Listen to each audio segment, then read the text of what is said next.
For week 2 of running my own authority, I made $3,420, drove 2,000 miles at $1.68 per mile. And in this video, I'm going to give you a breakdown of how I did that. Let's go.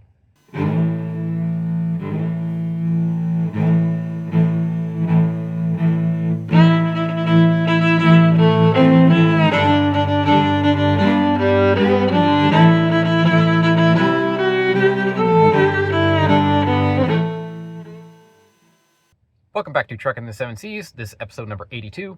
And in this episode, I'm going to go over week 2 of running my own authority.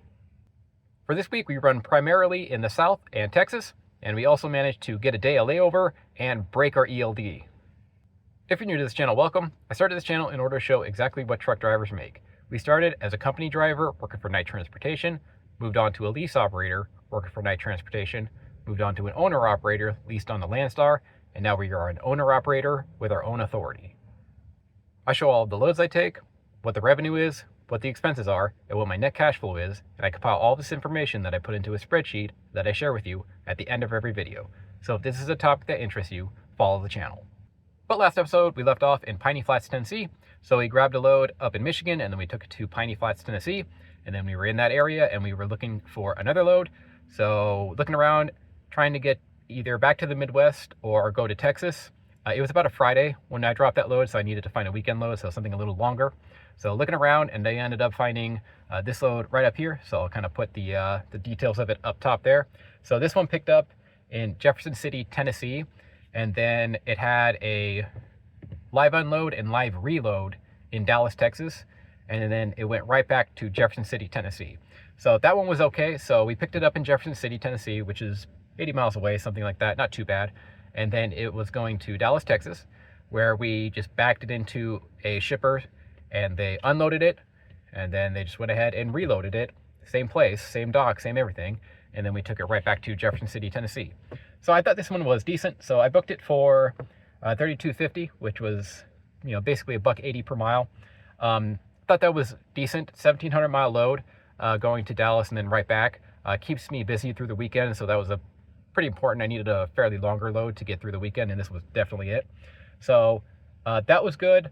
And then, there was a drop in there, but it wasn't a big deal. I literally just backed it into a dock.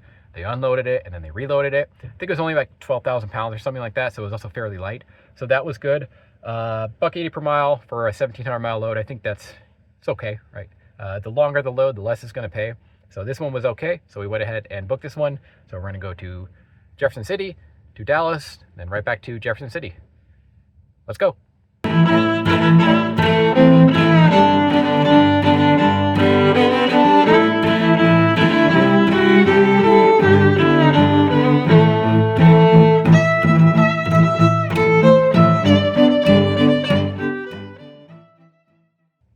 All right, so we went ahead and dropped that load in Jefferson City. So it went smoothly. Just picked it up in Jefferson City, drove through the weekend, got it to Dallas, unload, reload, took like half hour, and then we right back to Jefferson City. So that was good. So we're back in Jefferson City, and then it was about a Tuesday at that point. Yeah, I dropped it Tuesday, and then I was looking for a short one to just kind of fill the day, or fill maybe a day or two while I waited for the weekend load to come around. So I was looking for a fairly small load, short load, something like that, going to a slightly better area if I could. And then, pick it up on Wednesday, drop it Thursday, and then work on trying to find a weekend load on Thursday or Friday. That was basically my plan. So looking for that, and then I ended up finding this load right up here. So this one's going from Morristown, Tennessee to Flowery Branch, Georgia. Morristown, very close, is just down the road, like 10 miles. So that was good, almost no deadhead. And then Flowery Branch, that is Atlanta. So that's a much better market. Now, Atlanta isn't a great market. There's a lot of volume coming out of there, but there's also a lot of trucks. So a lot of guys who drop in Florida just deadhead straight to Atlanta, which makes sense. So a lot of volume coming out of Atlanta, but there's even more trucks. So the rates don't pay great, but you can get where you need to go from Atlanta because there is a ton of volume coming out of there. So I booked this one. It's 200 miles. 725 is what I booked it for, which is $334 per mile. So that's really good. I think that's really good. $334 per mile. It is 200 miles, so it is short load. It is going to cost you a day, but I thought that was a pretty decent load. Pick it up, then drop it in Atlanta, and I'll be in a better market that I can go pretty much wherever I want. from there. So I thought that was pretty decent. So we went ahead and booked this load.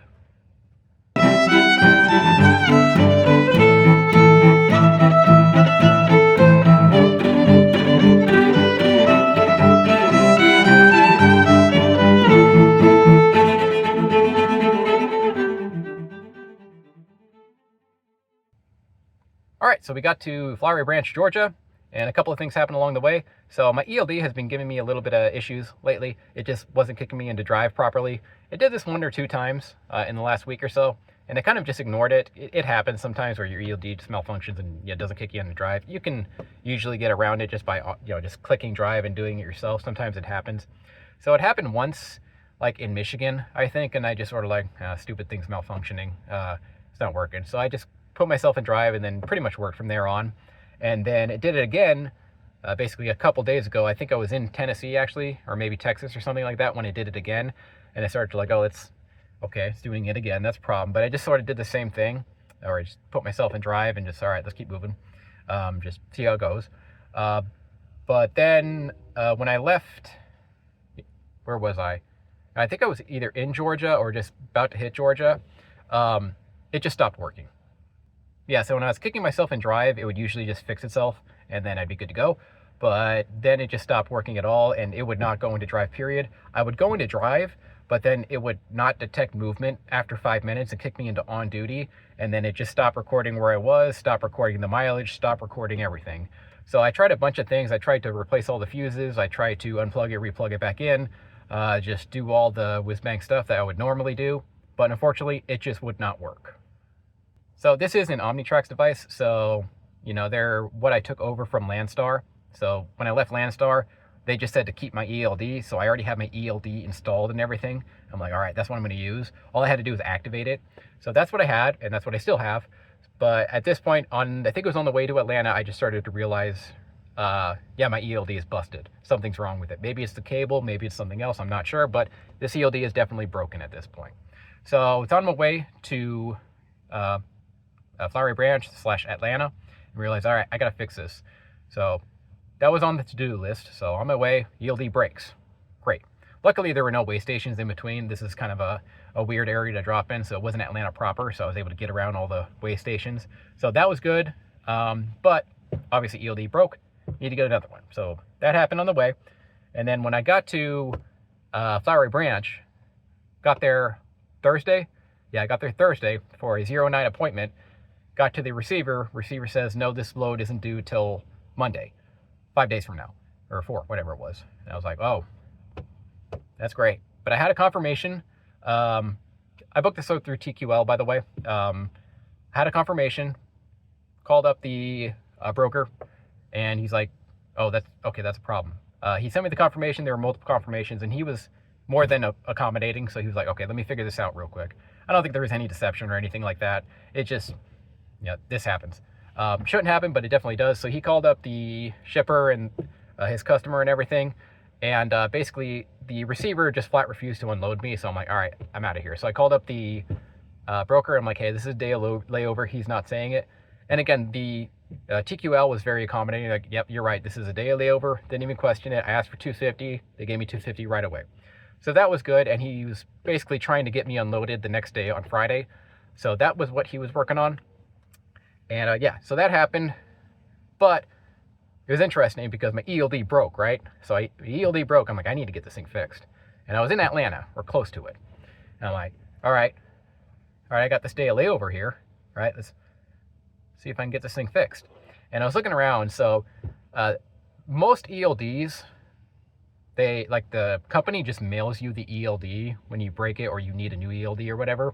But obviously I'm in Atlanta, and where am I going to get mailed to? And also, if they have to mail it to me, I'm gonna have to sit here for like 4 days anyway while it comes here. So I'm like, God damn, man, this could be a problem.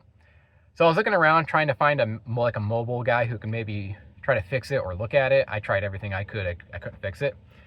So I was looking around, and I happened to find a place that did not only fixed Omnitrax ELDs, but like I got super lucky here because like the people who fix and install ELDs as a headquarter place was in Atlanta. So there are very few places that will fix or repair an Omnitrax ELD. In fact, there's only 2 in the entire United States that are like actual Omnitrax service providers. One is in Dallas and the other is in Atlanta.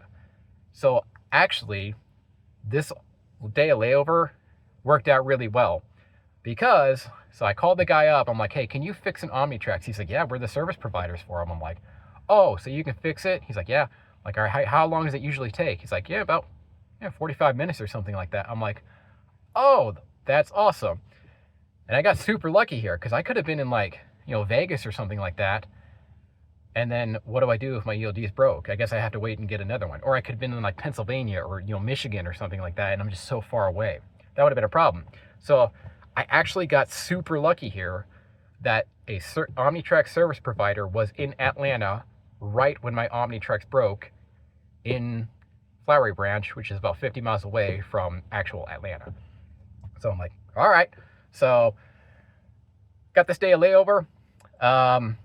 Went to a pilot. So I'm in Flowery Branch. It's about 50 miles away from Atlanta, give or take, depending on where you measure Atlanta. It's on the eastern side of Atlanta, and then you got Atlanta, and then the place I needed to go was on kind of the western side of Atlanta. So that sucked a little bit because this was like, I think by the time, this was still Thursday, mind you. So I figured out, oh, I'm gonna have to wait at least a day to get this load unloaded. About noon, I started to realize, oh, okay, I can go fix this. Maybe it was like 1:30 or something like that, where I found these guys. And I'm like, all right, let's do it. So dropped my trailer. I paid for a spot at a pilot, put a kingpin lock on it because it was still loaded and everything. Dropped that trailer because I didn't want to take the trailer with me because it was kind of a heavy load. And I bobtailed from the pilot near Flowery Branch all the way through Atlanta. It took me 2 hours to go 50 miles because it's Atlanta. Got there at like 3:30 or something like that. Said, all right, can you fix it? He's like, yeah, man, no problem. Sit there for about 45 minutes. He's like, all right, man, you're good. I just gave you a new ELD. It's covered under warranty. I'm like, oh, sweet. So that worked really well. But then, of course, I got to, by that time, it was about 5 o'clock or something like that. So I drove all the way through Atlanta, and I got the ELD fixed, and then I drove all the way back through Atlanta, which took another 2.5 hours because by that time, it was like dead, the worst traffic you can imagine. It was like 5:30 or something like that when I got out of there. So that sucked, but in the end, it all worked out very well because I got a brand new ELD, and my ELD happened to break in the one place where there was a service provider that could fix it. So that's what happened there.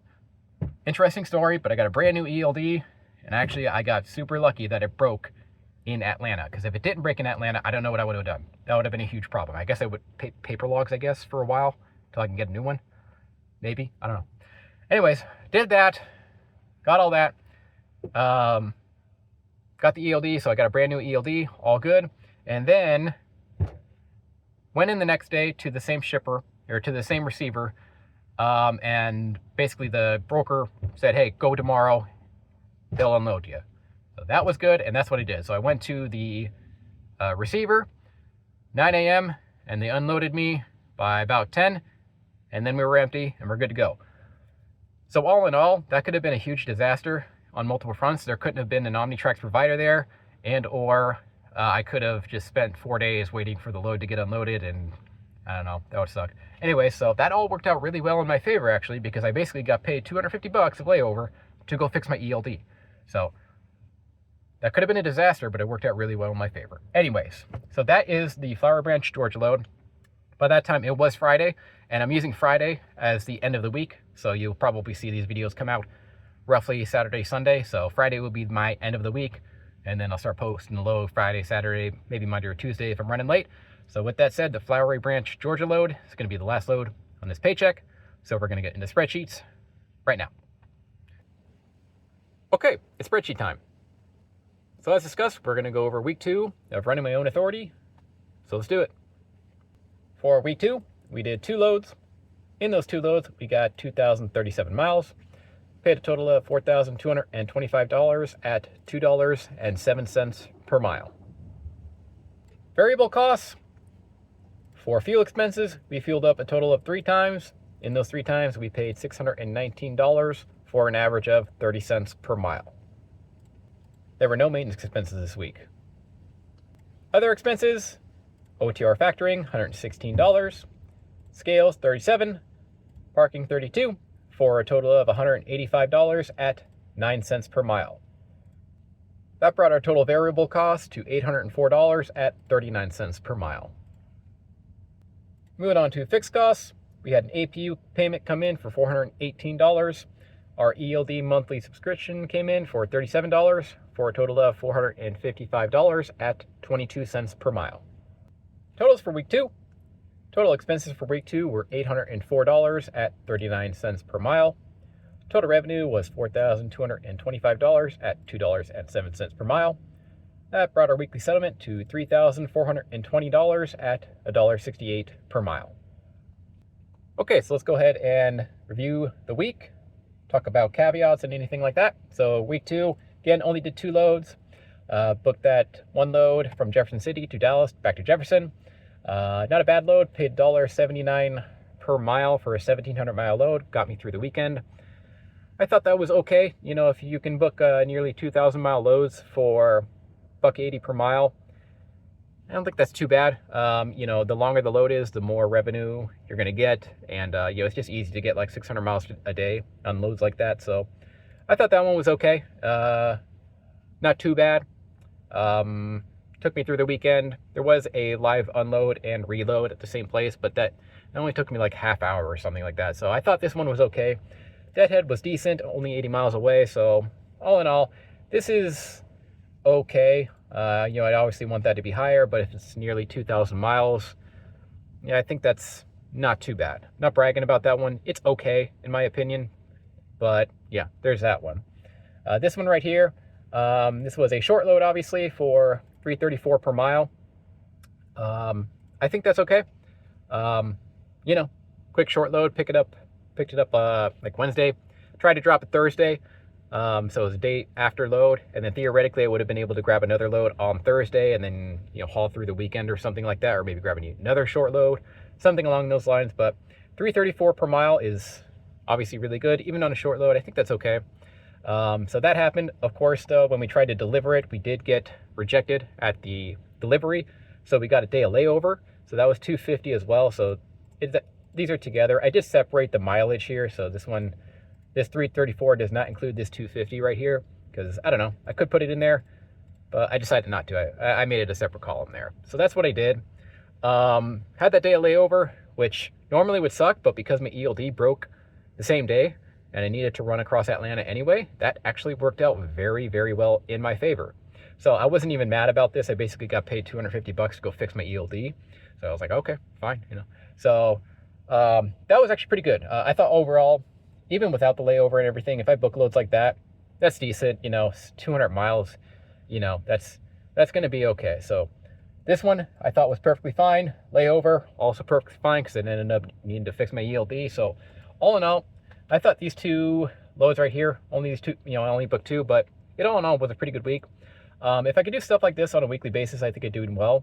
Obviously, I would want to run. I wouldn't want to day a layover every week, so I'd want to run that as well.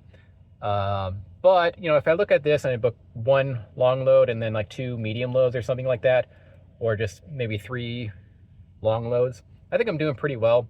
But yeah, there's that week right there. Went okay, booked loads for a total of $2.07 per mile, which is what I'm looking for. I am looking to book loads at $2 per mile in this market, and try to get somewhere around 2,500 to 3,000 miles per week, something like that. If I can achieve that, I think I'm doing pretty good. This is a terrible market, of course. So if I can achieve that, I think I'm doing okay. But that's what I'm going for. This week, a little slow because mostly of this layover day. Also, the load going, so after the Flowery Branch load, I don't think I mentioned this, I booked another one going to Wisconsin, which is where I currently am, kind of by Menominee, Wisconsin, which is kind of by Minneapolis. So that's what I did. So I booked another one after Flowery Branch, picked up in Atlanta, and then went to Wisconsin, 1,000 miles or something like that. But I ended up doing about 300 or 400 miles of that load on Friday. So that's just notable. And did about 300 or 400 miles of next week's loads this week. So that's notable. But overall, I thought this week went okay, even with the layover and everything that happened. I thought this was a okay week. There's about 300 miles missing there because I did 300 miles on this week's paycheck. So there is about 300 miles missing here. And also the day of layover also kind of slowed me down. But overall, I thought this was okay. Not too bad, especially considering it's only my second week and I got a brand new MC. I thought this went okay. All right, fuel expenses were very low. I'm guessing some of the fuel expenses from last week or this week are not on this fuel bill here. So this is pretty low. I think it's probably going to be closer to about 40 cents per mile on average, something like that. So pretty low on the fuel expenses. So that helped this week a lot. Also, no maintenance expenses, so that was good as well. So I did not have any maintenance expenses there. So that's good as well. So that helped out a lot. Overall expenses just generally were very low. Didn't have hotels, tolls, nothing like that. Did have factoring and some scaling and some parking and stuff like that. So there's that. And then I had an APU payment come in, which coming in once a month. That's not too bad. OmniTrax came in. So overall, my expenses this week were very low. Insurance is $2,000 a month, and then my trailer is $650 a month. So on average, I'm going to be looking at somewhere around $700 to $800 per week in fixed costs. So this one only had about $455. So we're a little low on the fixed costs. We're a little low, well, very low on the maintenance costs, and we were a little low on the fuel costs. So my expenses this week were fairly low, just generally speaking. And that's why this week ended up being a pretty good week, actually a very good week. Just because my expenses, as you can see here, overall was only 39 cents per mile. So that's very, very low. I'm guessing my napkin math has been saying that my overall cost per mile on average is going to be around $1, maybe 90 cents per mile, something like that. So that's very noteworthy. My expenses here were only about 40 cents per mile, and I think they're going to be at least double that on average. So this week is pretty much just very low expenses. So that's why this week went so well. Revenue was okay, not great, right? But really the expenses were very, very low. So that's what happened this week. Okay, so I got the totals down here as well. So these are the totals so far. Now, new viewers, I'm just going to scroll up to the very top here. So my initial startup costs, so at the very top, you see my startup costs, 18 grand. So I spent 18 grand just getting my authority active. That was things like trailer costs, DMV, all that stuff, my initial insurance and payments and stuff like that. So I'm still deep in the red. If you want to watch that, or if you want to know information about that, I posted a video a couple weeks ago just showing my startup costs. So just watch that. I'm not going to go over it. So as of right now, total profit loss is still very deep in the red. It's probably going to stay that way till probably May. I'm guessing like May 1st, around that time frame, I'll be back in the green, something like that. But as of this moment, we're down $11,000, which is not good, obviously. But we just started. And if you're looking to start your own trucking company, get your own authority, you should expect this, right? So this is probably going to happen. I'm in week 2 and digging myself out of that $18,000 hole. But overall, I'm not going to spend too much time on any of this because it's just not really relevant. I'm still deep in the red because of the startup costs, and I'm going to keep being in the red probably for another month or so. And that's just how it's going to be. Oh, just one note, I am a dry van driver, so all of these loads are dry van loads. So there we are, still 11 grand in the hole. There you go. Now, if we do want to do some what ifs, some speculating, what I can do, I'm gonna go ahead and just delete my startup costs there and scroll back down, and then you can kind of see, okay, so these are what I've been making average over the last 2 weeks without the startup costs. Now, the startup costs definitely count, but if you're looking at it from like a weekly basis, this is what the averages would be. I would have made $1.23 per mile average, and made 6 grand. And you can kind of see everything. Cost per mile is 63 cents. That's still extremely low, and that's going to go up. But that's what I would have made right there on a weekly basis if you don't count the startup costs. Now, they definitely count, but if you're looking at it, just want a broad view, that's so far how I'm doing on a weekly basis, which is pretty decent. $1.23 per mile is pretty decent. So that is without the startup costs. But because the startup costs definitely are there, put them back there. We are currently 11 grand in the hole. So there's that, okay? And then if you keep scrolling down here, I'm not going to go over averages or other information. So for the returning viewers, this all looks pretty familiar. This just shows some of the averages and everything over the course of the entire the entire spreadsheet. It just calculates averages and everything like that. Right now, obviously, we're still in the red, so everything is pretty much totally irrelevant. You know, my average weekly paycheck is negative $6,000. If I kept this up for a 52-week period, I'd be negative $300,000. So none of this is relevant at all because the startup costs are just skewing everything. I'm not going to go over any of it, but if you open up the spreadsheet, you will see this. And it is there. I'm just not going to go over it until there's more data behind it because this just calculates averages and things like that. And we're only on week 2 and we're still deep in the red. So there's that. Okay, yeah. So there is week 2. Good week. Low expenses. Just keeping at it, learning step by step how to do this. This is a very steep learning curve. So if I could do this every week, well, that's excellent. But it's not going to be quite this. Well, $1.68 per mile. Yeah, I'm not making that on a weekly basis. Not going to happen. I'm guessing. I don't know what I'm going to make. I don't want to speculate. So we'll see how it goes. But yeah, that's a good week right there. Keeping at it. So one strategy I'm looking at doing, and I'll probably do it tomorrow when I drop this load, is I'll probably go on the load boards. So I'm focusing on C.H. Robinson and TQL, by the way. These are the 2 biggest. They work with new carriers, and I'm trying just to get a few loads in with those guys. Steady. They got steady loads. So that's what I'm focusing on right now. So one thing I'm thinking about doing is tomorrow when I'm trying to book another load. So I'm going to drop this load out here in Menominee tomorrow. And then I'm going to try to book another one, hopefully going to Texas. That's kind of the goal. And what I want to do, what I'm going to do is I'm going to make like 10 offers, right? Trying to get maybe 220 or whatever to get out of here. We'll see. This is a good market, by the way. So maybe get like 220 to get out of here and just make a bunch of offers, maybe 10 offers. And they're all going to deny them. But then I'm going to wait till like maybe 3 or 4 p.m. and see what happens. Because something interesting happened when I was in Atlanta. Yeah, I made something like 5 offers, 6, I don't remember, maybe 6, 7, I don't remember exactly. It was something like that before I booked this Wisconsin load. And then about 3 or 4 p.m. after I had already booked the load and was on the way, I started getting I think it was like 2 or 3 phone calls where like, hey, you made this offer on this load going to wherever. Are you still available? I'm like, nah, man, I ain't available. I already got a load. He's like, oh, okay.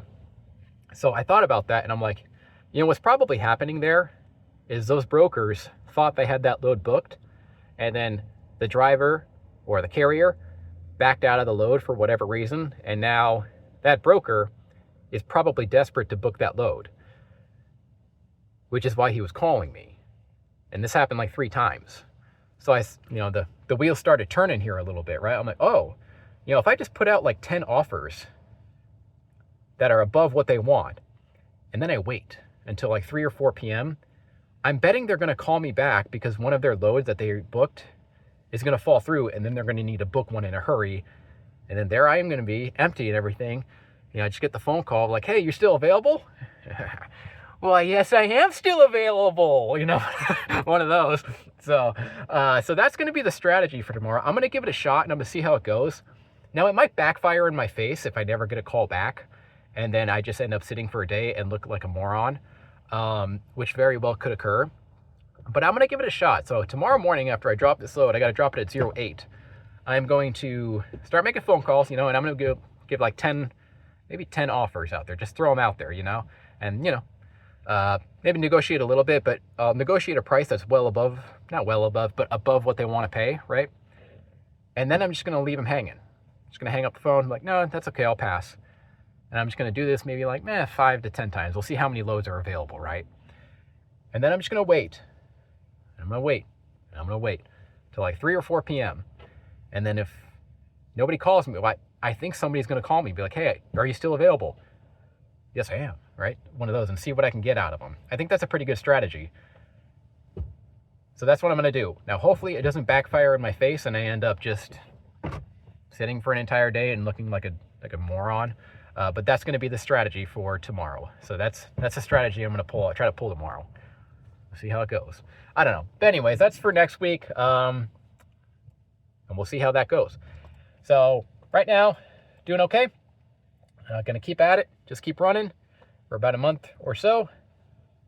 Well, just keep running for months at a time. Actually, I'm not planning on stopping. So that's that right there. Yeah, but that will pretty much do it for this episode. If you're interested in this spreadsheet or any of the other spreadsheets I've done in the past, you can find them in the About section down below. After you find them, you can open them, then just go to File, Download, and then you can download them to a Microsoft Excel sheet. And then after you download them, you're free to use them however you please. If you are looking for a factoring company, there is a link to OTR Factoring, which is what I'm using.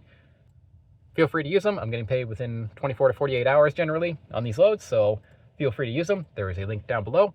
And that will pretty much do it for this episode. Thank you for watching, and I will see you in the next one.